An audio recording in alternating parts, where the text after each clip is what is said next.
Hi everyone, and welcome to the SummerHacks closing ceremony. My name is Kosh Desai. And I'm Christy Chablangia. My name is Ansh Jain. I'm Jason Matt. And I'm Dee Joe. We wanted to give a big thank you to all of our participants. We had 36 submissions, which means we had over 100 participants submit projects, and we were just blown away by all of the projects, and we could tell there was so much work that was put into them.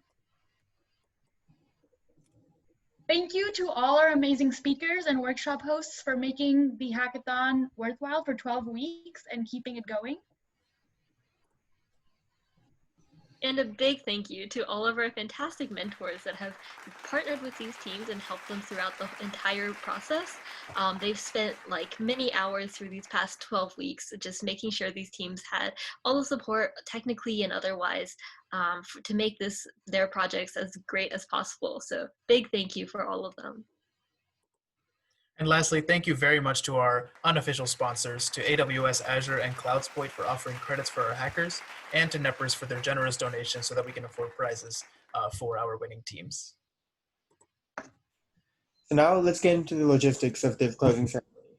We're going to announce the winners of every category one by one. So that's COVID relief, health and medicine, economic relief, education, entertainment/social media, and social good.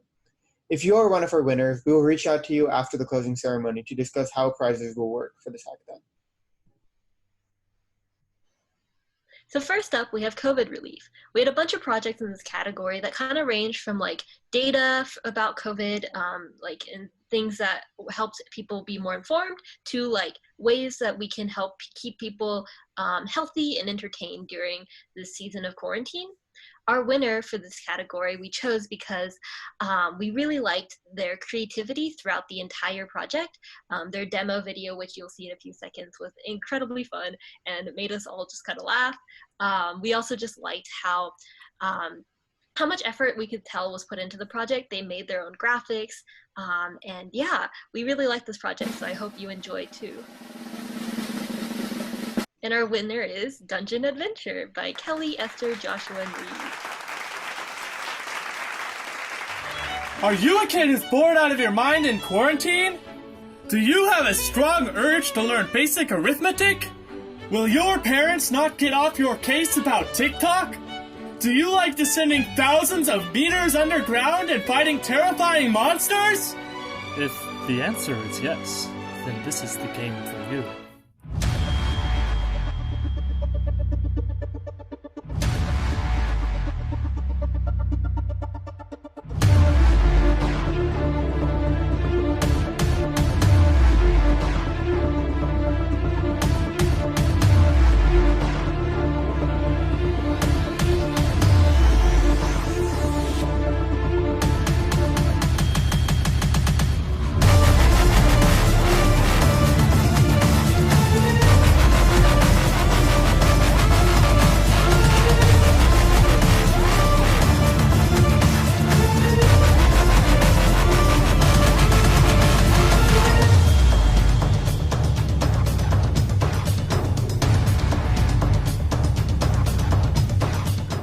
So our next winner in the category for health and medicine is a project that really helps the user have better ergonomics while working at their computer, as well as makes electronics more accessible for the everyday user.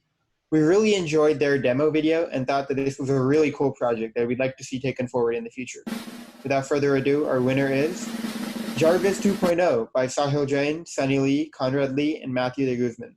This, as they explain on their dev post, is an Iron Man-inspired mouseless dashboard, and you guys can take a look at their intro video for yourself.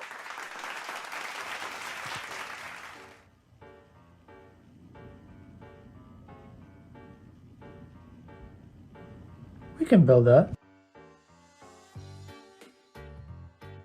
In the Marvel Cinematic Universe, or MCU, Jarvis is an AI assistant that helps Iron Man perform a lot of his daily tasks. He is controlled through voice commands and hand gestures. Our project, Jarvis 2.0, or J2 for short, attempts to recreate the hand gesture portion of this AI by creating a dashboard filled with widgets that could be used every day. Jarvis 2.0 is composed of two parts, a hand tracker and a UI. Now, how do we do this? Behold the Leap Motion Controller! With the built-in Python library, we can take advantage of the various coordinate information and pass that into our dashboard. Bada bing bada boom, My mouse is now controlled by my hand. However, that's boring and lame. To make it more interesting, we took the coordinate information and passed that into a machine learning classifier. Since these actions are highly correlated with previous coordinate positions, we created an LSTM model in PyTorch to capture this. Originally, we had swiping and pinching and other more complicated gestures, but due to the leap motion sensitivity and limitations on the training data collection, we settled on 4 different gestures: no gesture, 2 fingers, fist, and pointing to represent moving the mouse, hold click, drag window, and a simple click respectively. To create the dashboard, we used a Python front-end library called PySide2, which is a wrapper for a more well-known C++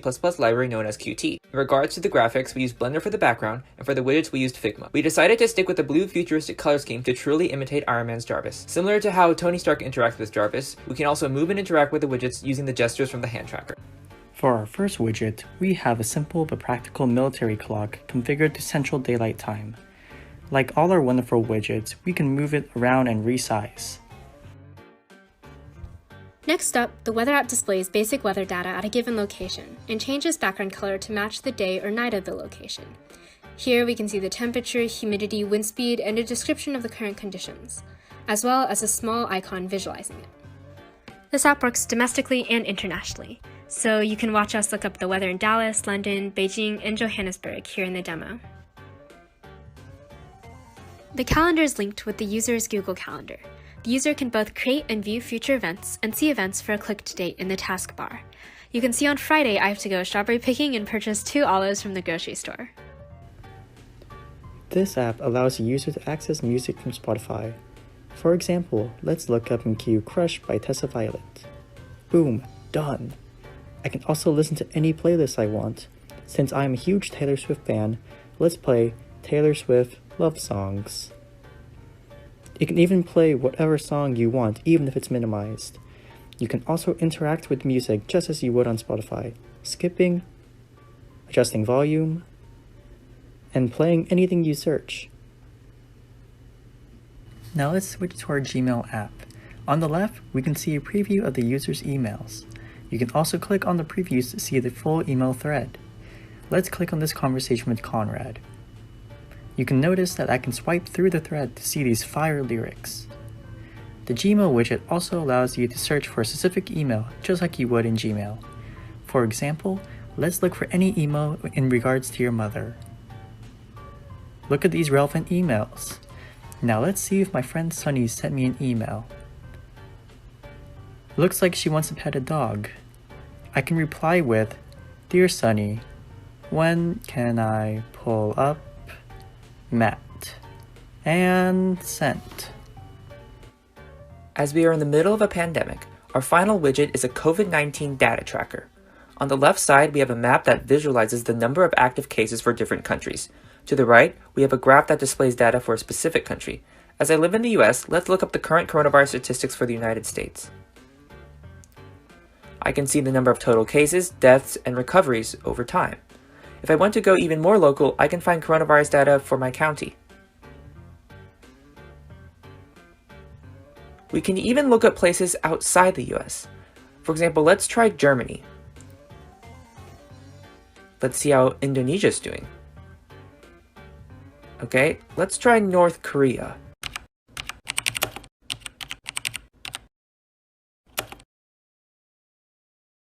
Finally, just to reiterate, our goal was to build a product that would aid users in all aspects of their daily life, with full accessibility to a wide audience. Jarvis 2.0 is a step on our way to accomplishing that. This concludes our demo. This was not sponsored by Iron Man, although we wish it were. If Marvel is watching and interested in our product, we just want to put it out there that we could be convinced to hash out a business deal. Stay safe out there, have fun, and don't get lost.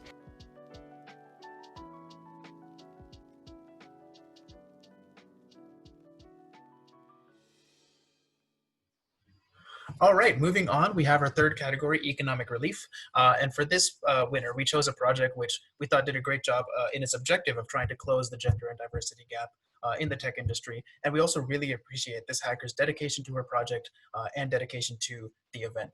And so without further ado, our winner for economic relief is TechSpace by Tabrik Samani. And I would not do her justice if I didn't allow her to present her project for herself. So take a look at her video as well.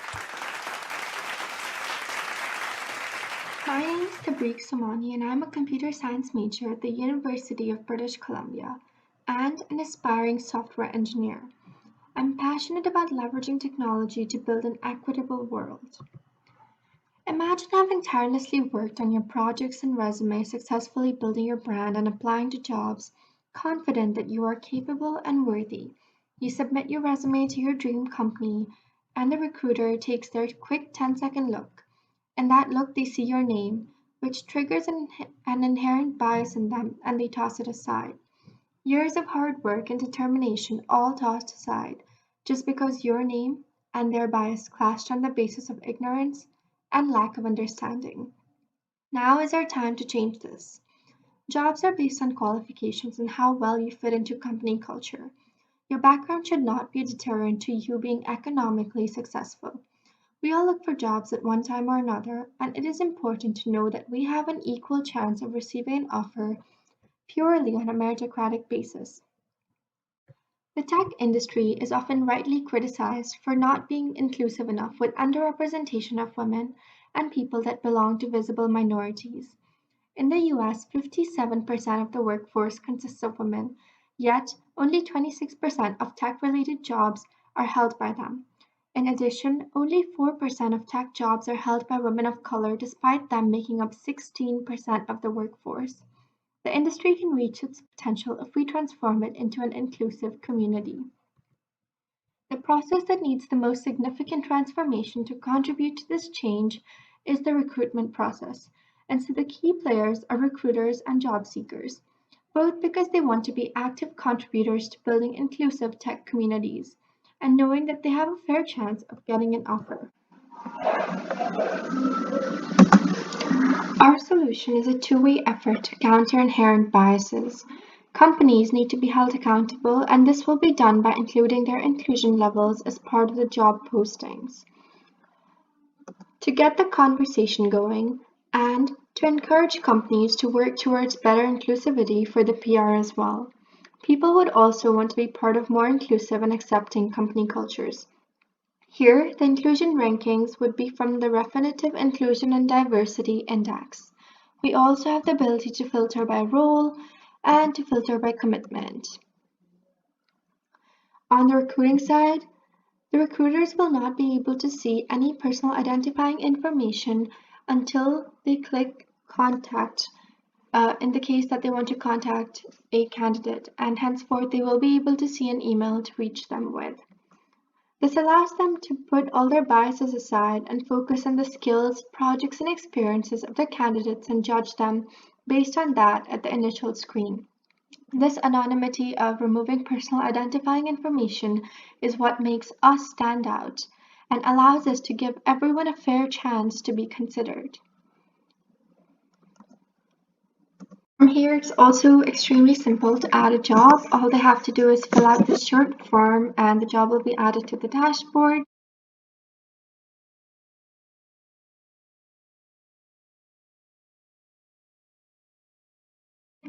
Similarly, for the profile, they just have to fill in their resume parts and it will create a snapshot for them on the profile. The technologies used for this product were the Angular framework, which included HTML, CSS, and Bootstrap for the front end, and Firebase integration for the back end.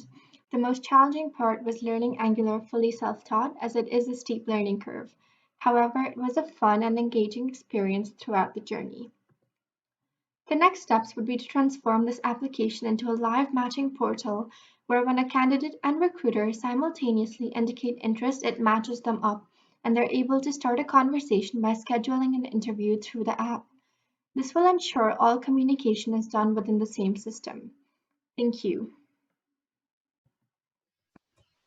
For our education winner, we chose a project that we believe not only helps non-English speakers learn about American culture and the English language, but also is just a very fun project that has also entertainment value, and it pretty much is able to give movies subtitles and do so many more features with these things. And our winner is Stampyboy by Harrison, Michael, Tristan, and Amory. Stampyboy is a website that allows the user to search videos for a quote. Stampyboy will search its database for the quote and present to the user all of the videos, from Netflix, YouTube, or uploaded, that the quote is found in, along with timestamps in those videos. For example, say I was searching for the clip including the quote, "Well then, it's hacking time." I just enter the quote in here. Stampyboy will then search its database for the given quote and show all of the results here. All of the timestamps will take you directly to the quote in the video. Well then, it's hacking time. From here, you can create a GIF of the quote in the video. Clicking here will redirect you to gifs.com with the timestamp copied. Stampyboy also has the ability to check your spelling, so you can find the clips you're looking for, even if you can't type the quote completely correctly. Here we have 2 separate misspellings within one query phrase. As you can see, Stampyboy Spell Checker helps you find the correct quote. I agree. Let me show you my butthole. What? You probably noticed that Stampyboy Spell Checker is a drop-down menu. Let's take a look at an example with multiple suggestions. Just like the auto suggestions, the spell checker for Stampyboy is directly generated from the search index, so each of these options are guaranteed to return 1 or more results when you submit them. We can also search our own audio and video files. Here, we'll select 2 of our files by dragging them in. Then, we'll enter a quote. A speech-to-text transcript will be generated so that it can search for our quote. 7 years ago, our fathers brought forth an... Now let's take a look at some of the other search filters you can apply in the options menu. These input fields allow you to specify a video source that you'd like to search.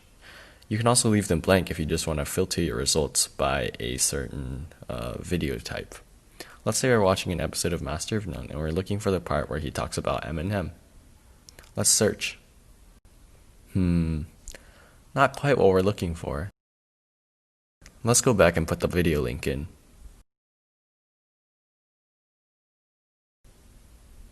Got it. Nice. Another important feature of Stampyboy is that if a user inputs a link to a video that is not found in the database, that video is automatically added to the database so that future users will be able to find that video in general queries and get faster results. Now, say you have a funny clip from a video that you want to share with your friends. You can search for the quote using Stampyboy. Then, once you find the quote you're looking for, you can then share this boy to either Twitter, Facebook, or Reddit.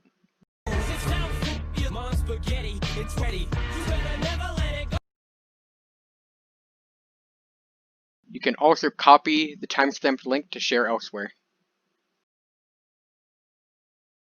Now that we've seen a little bit of what Stampyboy can do, let's take a closer look at how it all works.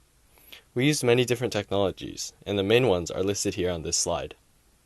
To index our data efficiently, we used Apache Solr, an open source search platform.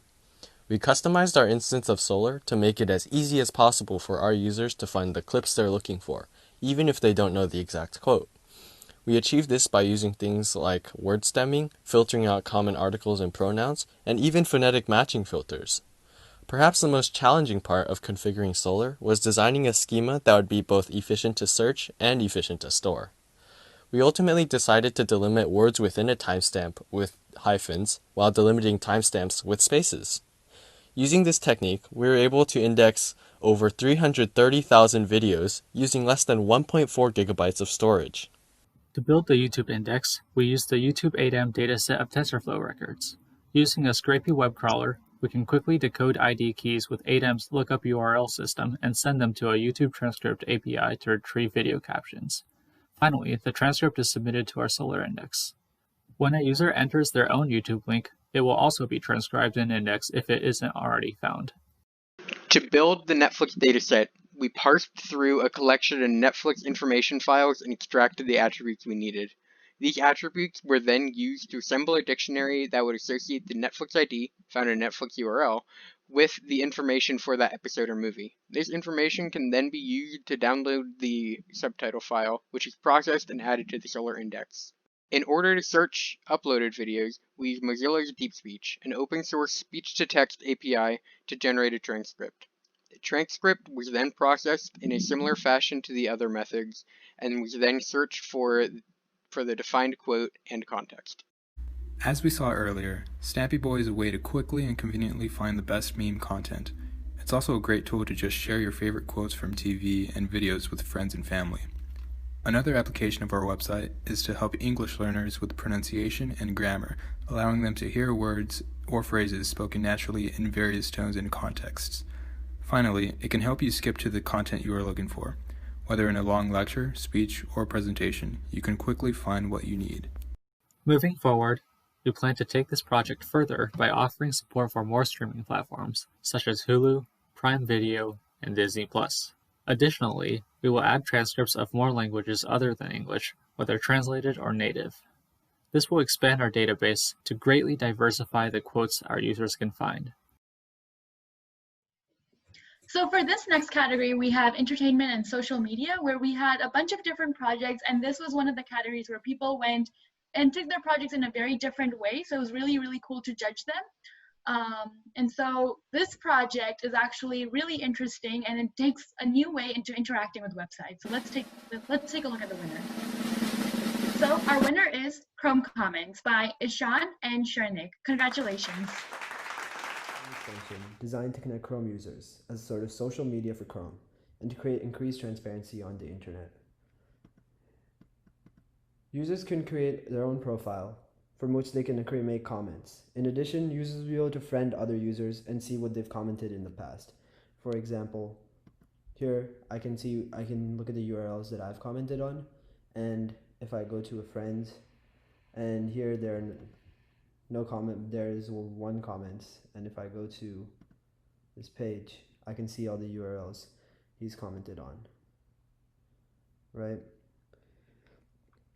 We've also integrated Google authentication should users just want to use their Google profile. As you can see here, these are two Google profiles. This is mine and his. And so if I log out, it takes me to the login page. And here you have the login with Google. You can log in normally, and you can log in with, you can register an account. So every web page has its own unique comments, as you can see here. Every web page has its own unique comments. And right now we're not logged in, sorry, so we can't actually see anything unless we're logged in. But if we're logged in, we can see that every page has its own unique comments, has its own system of unique comments. And all the comments are sorted by likes. So here you see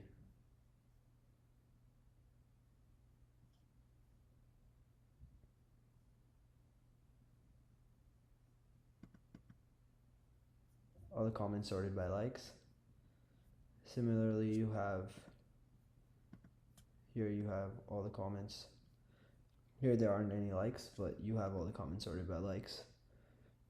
Users can like their comments to show their agreement, approval, or amusement. We hope to connect users on new things like news stories where they can share their opinions or ask questions, or other articles where they can present facts and have meaningful discussions. This is just the start of Chrome Comments, and hopefully over time we can add functionality such as a home page and other stuff which can appeal to users even more.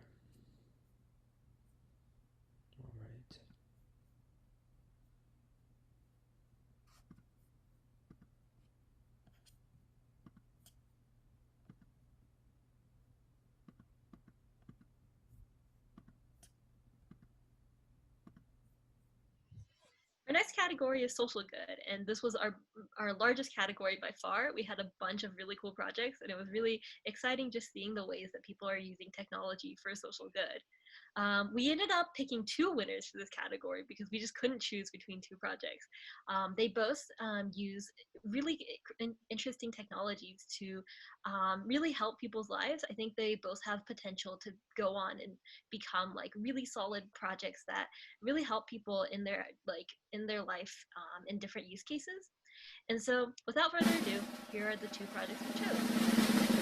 So our projects are CopCam and OpenGD. CopCam was made by Derek, Ian, Ashton, and Sarvish, and then OpenGD was made by Jimmy and Daniel. So without further ado, we're going to be watching both of their projects. Congratulations.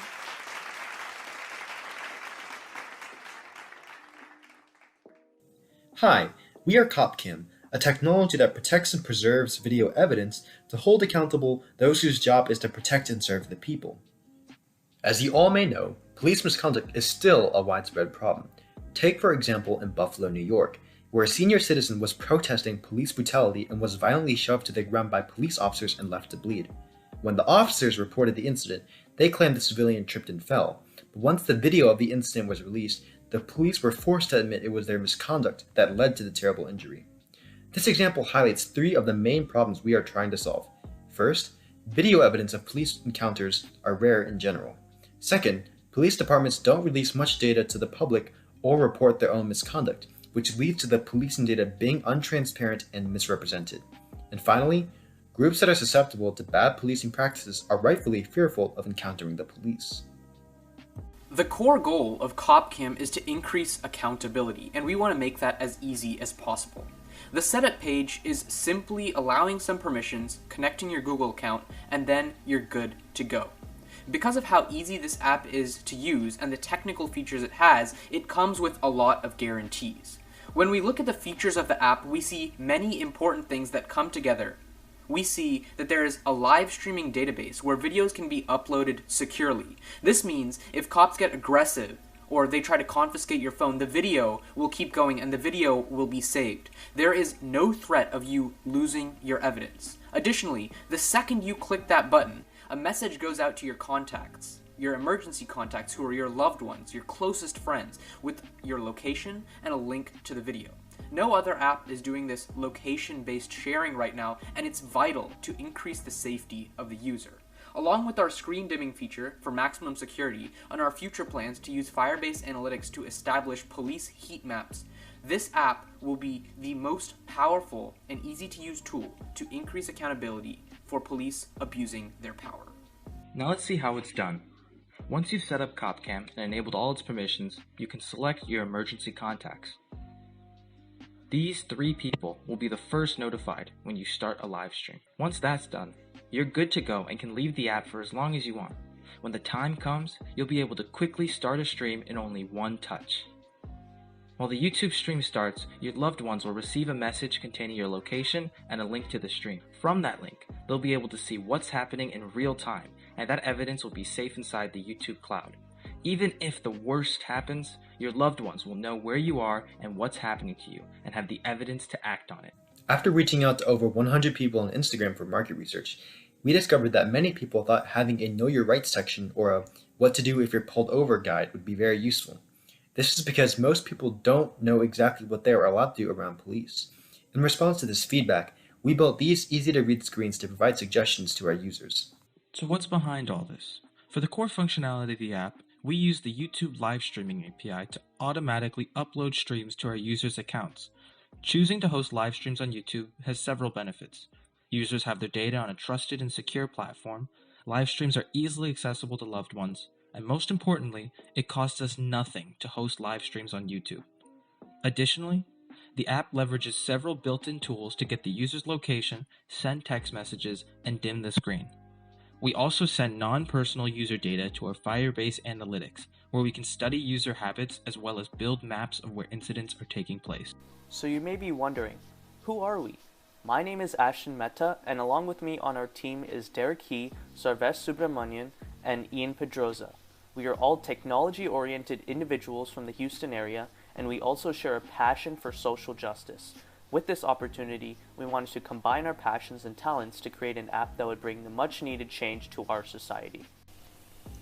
We have 2 main competitors, but we have multiple reasons why we are superior. The ACLU has an app with a similar objective, but has many bugs that make it unreliable, especially in a situation like this. The other competitor, Pulled Over, does not have many steps automated, so it is a burden to users when they are supposed to be paying attention to the police. Neither of our competitors offer live streaming to family members or a way to crowdsource data on police. Like any business idea, the offering must be validated by market research and industry professionals. To validate our idea, we demonstrated our app and got feedback from employees from well-known social justice organizations and criminal justice and law professors from various universities from around the country. Many of them liked our idea, and some of them promised to promote our app once we publish it to the Play Store. At CopCam, we believe those who are meant to protect and serve the people need to be better held accountable when they fail to uphold their duty. If you agree, then we hope you will be willing to support us on the rest of our journey. Thank you so much for listening to our presentation.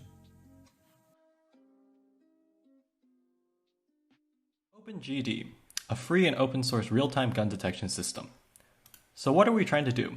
We've identified an important issue where in situations that have potential gun violence or armed gunmen like mass shootings in schools, first responders aren't notified quickly enough and are slowed down by a lack of information on the exact location of gunmen. For example, where a gunman is somewhere in a large building. To address this problem, we propose a fast, accurate, and inexpensive gun detection system using computer vision that is capable of being hooked into existing CCTV security systems. This way, when the system detects a gun, security personnel can be quickly notified and verify the potential threat. Our road to a performant model, or in other words, the unglamorous and arduous side of computer vision.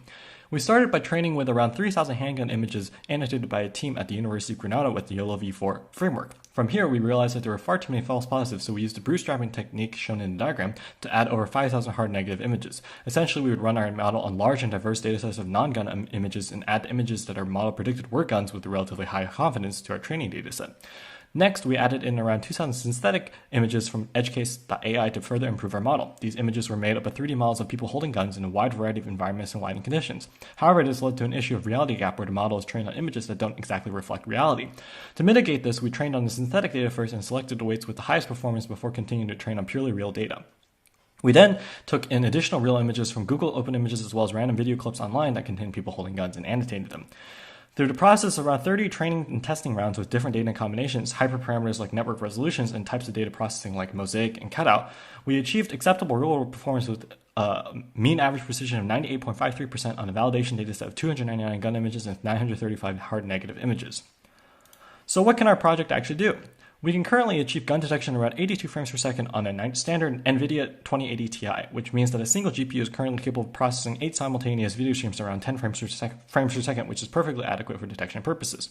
We also provide audio and visual warnings for any security personnel who are monitoring the feeds when a gun is detected. We also provide a large degree of customizability on how detections are recorded, how video feeds and detections are displayed, and where the detections are streamed to or shown. We also package the product into a Docker image that can be easily deployed to systems with support for IP camera sources. Here's a sample configuration for our product. As you can see, we have options for streaming to web server and or locally to how detections are displayed, when detections are recorded, an option for auditory cues for detections, and the threshold for detections. Of particular note, we have a red alert system, which triggers when in the last, say, X number of frames, there are at least Y number of detections. In this demo, we showed a local mode and standard default live feed mode along with the auditory cue system where one video is labeled as a library and the other as gym. With this and following demos, the frame rate may seem low, but this is simply because the demo is running on a mobile NVIDIA 1050 Ti, which is a last gen low power laptop GPU. Gym. Gym. Library. Gym. Gym. Gym. Gym.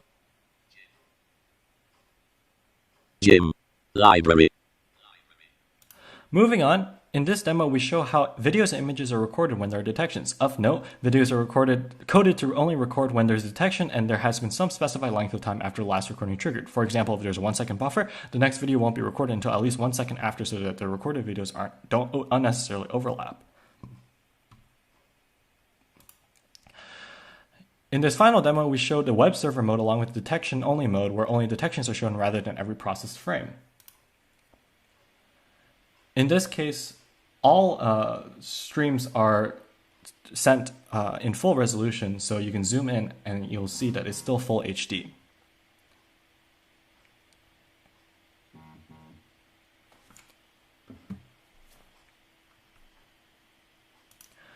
So we succeeded in achieving our goal of creating a performant real-time gun detection system that can help lower the response time to potential gun violence and affordably increase the security of soft targets. In our research, we did find a few other companies trying to solve this problem as well. However, we found that these companies charge a great deal of money for these kinds of systems, and with this kind of system, we felt that it should be available to as many people as possible. Therefore, by creating an open source solution, we can hopefully bring affordable security to a much larger audience. In terms of ongoing challenges, our model still struggles with guns that are farther away. While this can be mitigated by increasing the resolution at which the feeds are processed, we found that this wasn't worth the performance trade-off, as it would make more sense to just add more cameras for greater coverage, as cameras are relatively cheap rather than a few % increase in accuracy at the cost of processing speed. While we succeeded in reducing false positives a great deal on a map of 98.53% may sound impressive on paper, in the real world, since guns are an infrequent occurrence, the percentage of false positives to true positives will remain quite high. To mitigate this, we proposed the red alert system, as we found in our testing that in most cases, false positives only occurred for one frame or so.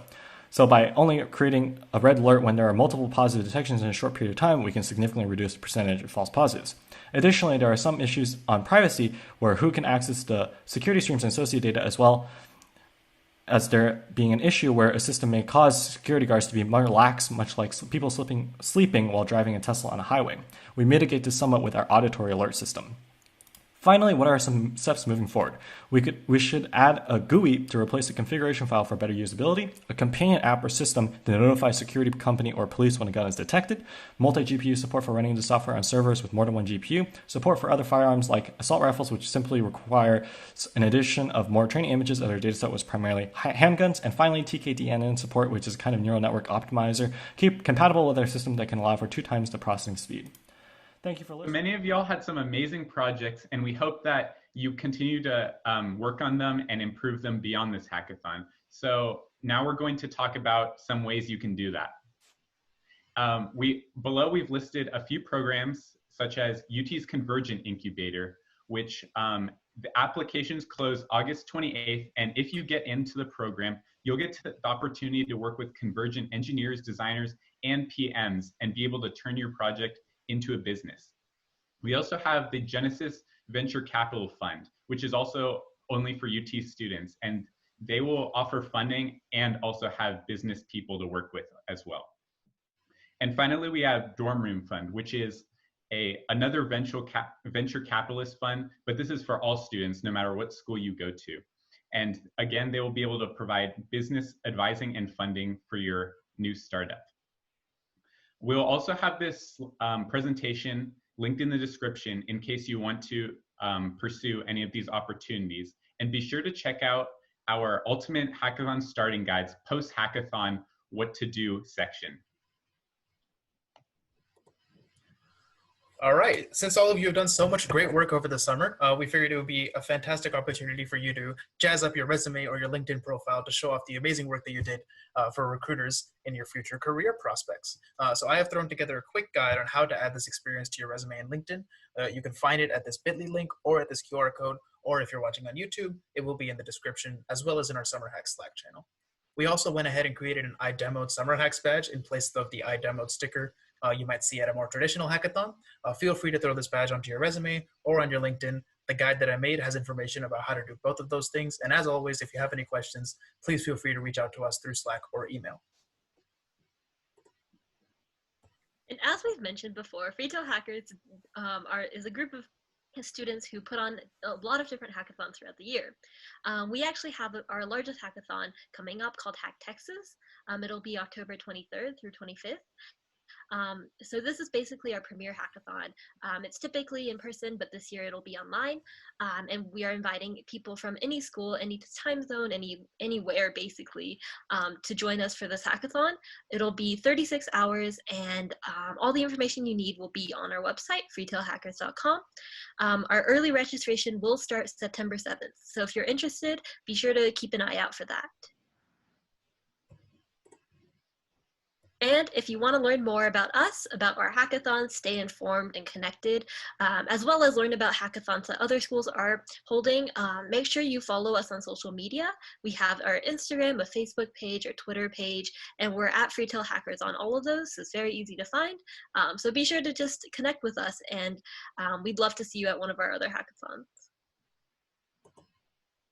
And a big thank you for everything all of you have put in this summer.